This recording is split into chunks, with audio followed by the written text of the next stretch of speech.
What's going on, Average Tech Guy here, and today we are back with more tech and more reviews, and I finally got my hands on one of these.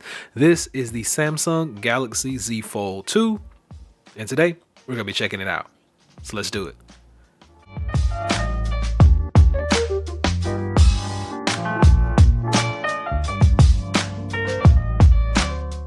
First things first, let's actually talk about what comes in the box with this. You're going to get your USB Type-C to C charging cable, and you also get your super fast charging brick right here. That's pretty much it in the box. Super fast charging, USB Type-C, slide that to the side. Box is over here, nice and unfolded. Couldn't wait to unbox it. Had to go ahead and do it, so forgive me. But this is the device itself. This is the Samsung Galaxy Fold 2. Now, this thing, I never owned the first one. Let's just go ahead and get that out of the way. But this device is probably one of the slickest devices that I have seen.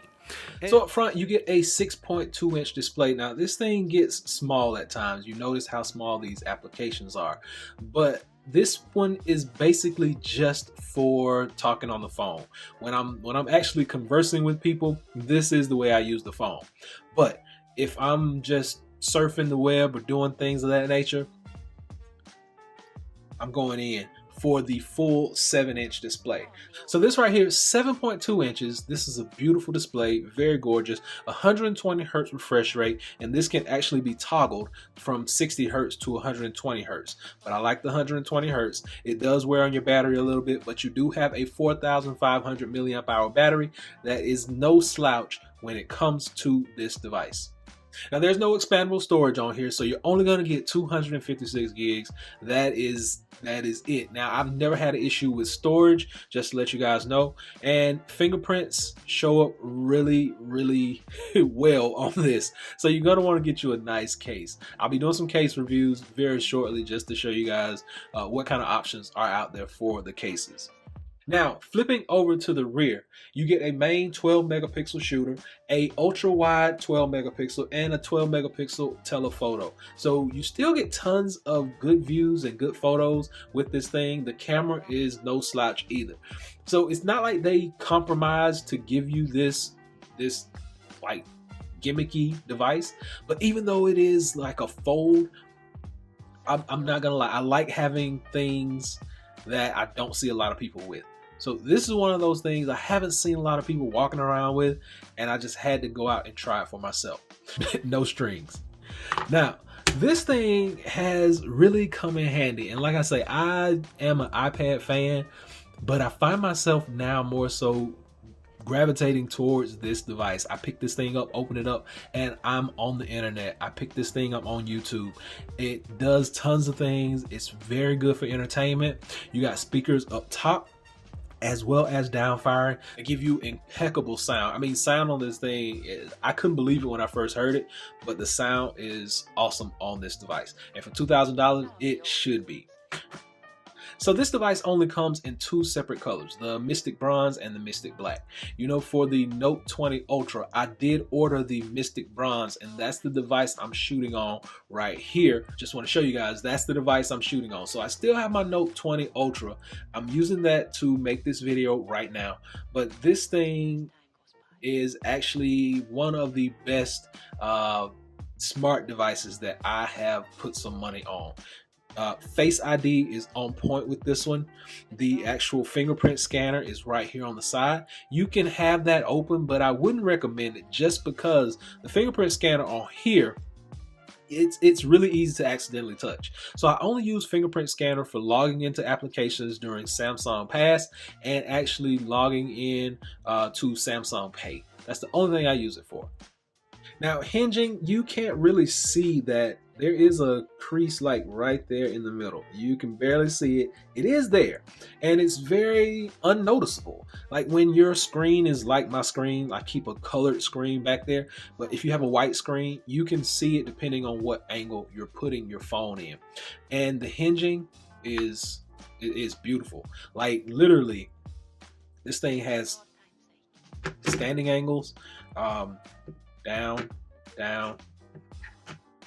all the way open almost. So you get tons of different variations with this device.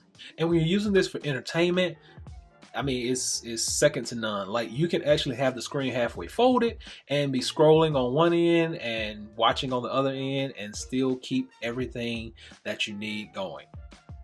And one of the best features about this actual device is the multitasking.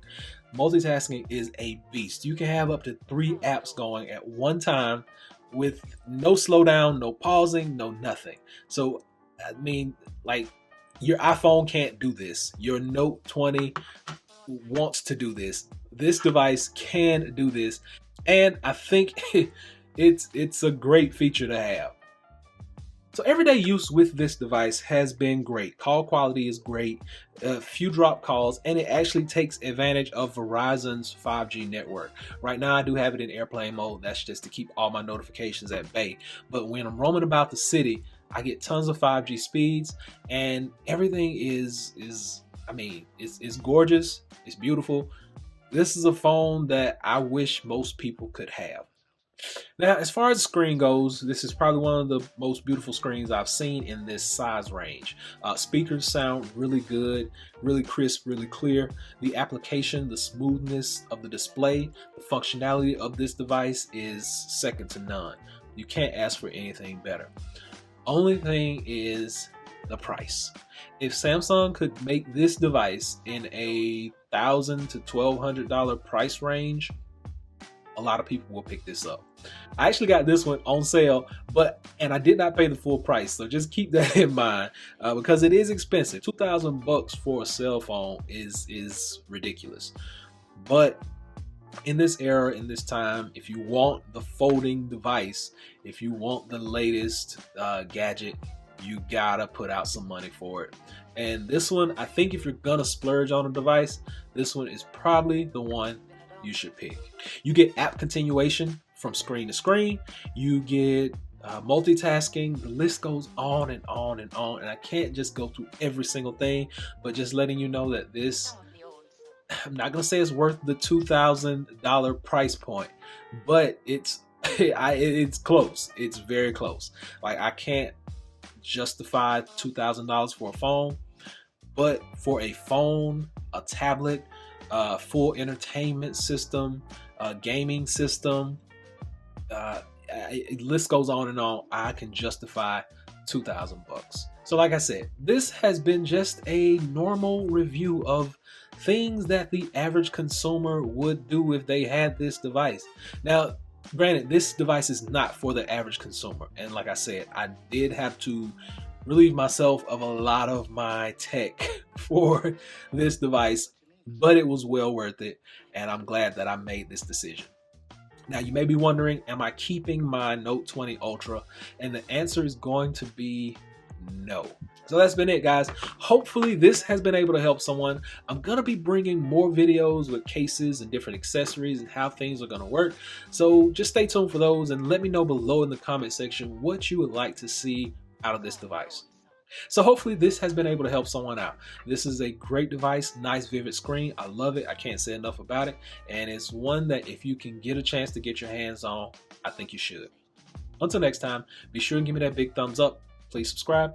Average Tech Guy out. Peace.